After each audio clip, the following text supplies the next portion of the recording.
সৎ বোনের গোপন জিনিস দেখে ফেললো সৎ ছেলে। শিলা তার প্যান্টের ফিতা টান দিতেই চোখ পড়লো তার সৎ ভাই বিশু। বিশু এই দৃশ্য দেখে শিলার দিকে তাকিয়ে রইল।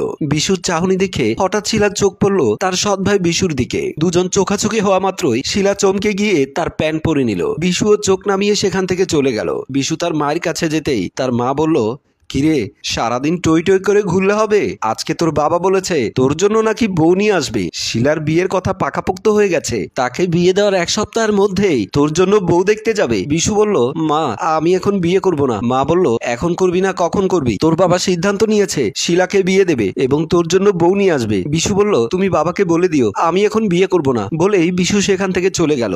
শিলা তার বান্ধবী জুলির সাথে দেখা করে বলল, জুলি শোন, আমাকে তোর বাসায় নিয়ে চল, আমি কয়েকদিন তোর বাসায় থাকবো।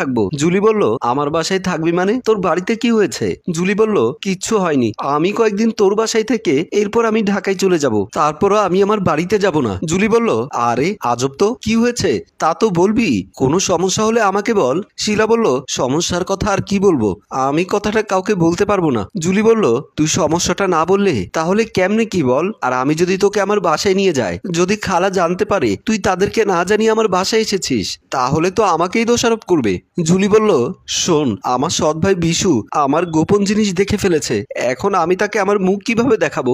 আমি লজ্জায় মুখ দেখাতে পারবো না, এক কথায় আমি তার সামনে যেতে পারবো না। জুলি বলল, কি গোপন জিনিস? আমি ঠিক বুঝলাম না তোর কথা। শিলা বলল, গোপন জিনিস মানে গোপন জিনিস, এখন যদি আমার ওই বাড়িতে যেতেই হয়, প্রয়োজনে বিষ খেয়ে মরে যাব, তাও আমি ওই বাড়িতে আর যাব না। জুলি বলল, বুঝতে পেরেছি, আচ্ছা চল তুই আমার সাথে। জুলি শিলাকে তার সাথে নিয়ে গেল।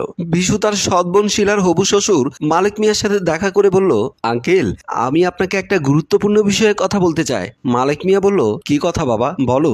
বিশু বলল, আঙ্কেল আমি জানি আপনার ছেলে আমার বোনকে পছন্দ করে এবং আপনার সম্মতিতে তাদের বিয়ের কথাবার্তাও হয়েছে, কিন্তু আমি তো চাই না আপনার ছেলের জীবনটা নষ্ট হয়ে যাক। এই কথা শুনে মালিক মিয়া বলল, কি বলতে চাও বাবা, তুমি আমাকে খুলে বলো। বিশু বলল, আঙ্কেল আসলে সত্যি কথা বলতে কি জানেন, আমার বোনের চরিত্র খারাপ, তার একটা ছেলের সাথে খারাপ সম্পর্ক আছে। আপনারা যদি ওই মেয়েকে আপনাদের বাড়িতে নিয়ে যান, তাহলে সে বেশি দিন আপনাদের বাড়িতে থাকবে না, যে কোনো মুহূর্তে ওই ছেলের সাথে পালিয়ে যাবে। এখন আপনি বিবেচনা করে দেখেন কি করবেন। বিশুর এসব কথা শুনে মালিক মিয়া বলল, হায় হায়, আমি এত বড় ভুল করতে যাচ্ছিলাম, আমি আজকে আরো তোমার বাড়িতে যেতাম। বাবা তুমি আমাকে অনেক বড় বিপদের হাত থেকে বাঁচালে, আমি আজকে ওই বিয়ে ক্যান্সেল করে দেব। এই বলে মালিক মিয়া রাগ করে সেখান থেকে চলে গেল। মালিক মিয়া বাড়িতে গিয়ে তার ছেলে সোহাগকে ডাক দিল। সোহাগ ভেতর থেকে বলছে, আসছি বাবা, আমি রেডি হচ্ছি। মালিক মিয়া বলল, আরে রেডি হতে হবে না, তুই আগে এদিকে আয়। সোহাগ বের হয়ে বলল, চলো বাবা। মালিক মিয়া বলল, তোর ওই বিয়ে হবে না। এই কথা শুনে সোহাগ বলল, কি বলছো বাবা তুমি?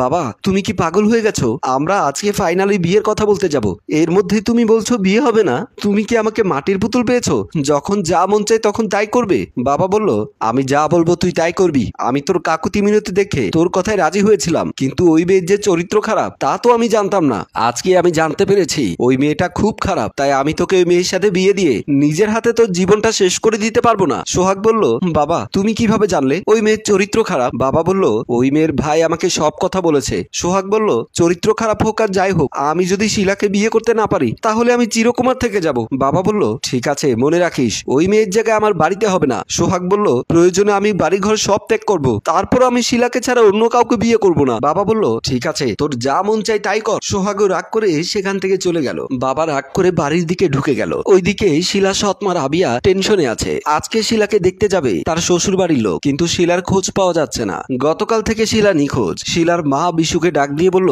এই বিশু এদিকে আয়। বিশু বের হয়ে বলল, কি হয়েছে মা, চিল্লাচ্ছ কেন? মা বলল, চিল্লাই কেন জানিস না, একটু পরে শিলাকে দেখতে মানুষ আসবে। গতকাল থেকে এখনো পর্যন্ত শিলার কোনো দেখা নেই, তোকে বলেছি সে কোথায় গেছে দেখতে, তুই রুমে শুয়ে আছিস, আমার মান সম্মান কিছুই তো থাকবে না। বিশু বলল, মা আমি অনেক জায়গায় খোঁজ করেছি, কোথাও খোঁজ পাইনি, বাদ দাও, যেখানে যাবে যাক। মা বিশুকে ধমক দিয়ে বলল, এ কি বলিস, তোর মাথা ঠিক আছে? লোকজন আসলে আমি তাদেরকে কি জবাব দেব? বিশু বলল, ঠিক আছে তাহলে তুমি গিয়ে খুঁজে দেখো কোথায় গেছে। মা বলল, আমি কোথায় খুঁজবো, আমি আমি এখন তোর বাবাকে কি জবাব দেব? আমার তো মাথায় কাজ করছে না। এমন সময় সেখানে সোহাগ গিয়ে পৌঁছালো। সোহাগকে দেখে তার হবু শাশুড়ি রাবিয়া ঘাবড়ে গেল।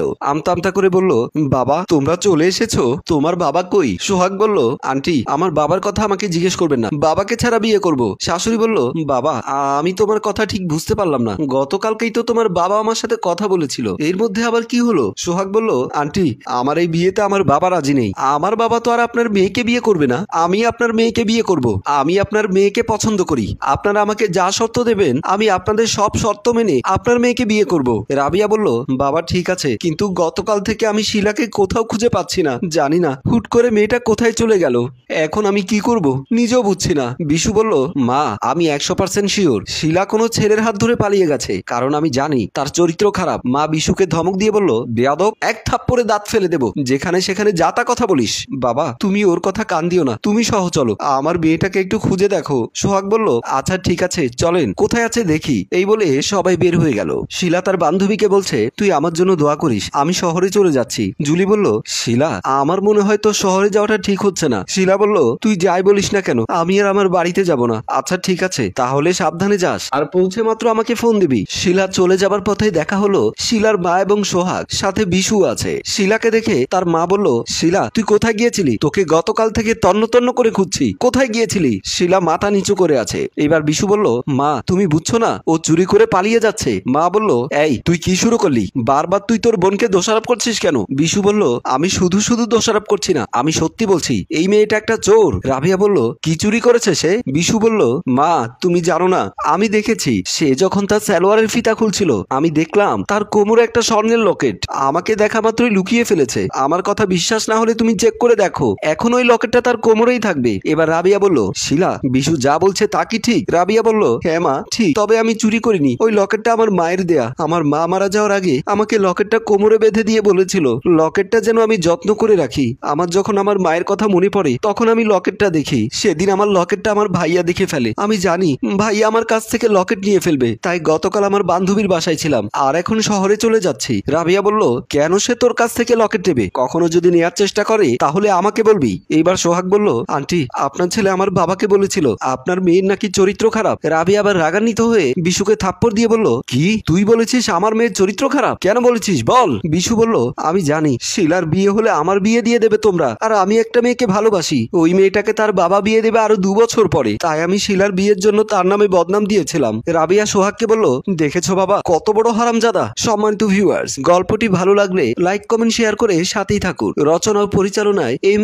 ইদ্রিস, প্রযোজনায় FA নয়ন চৌধুরী।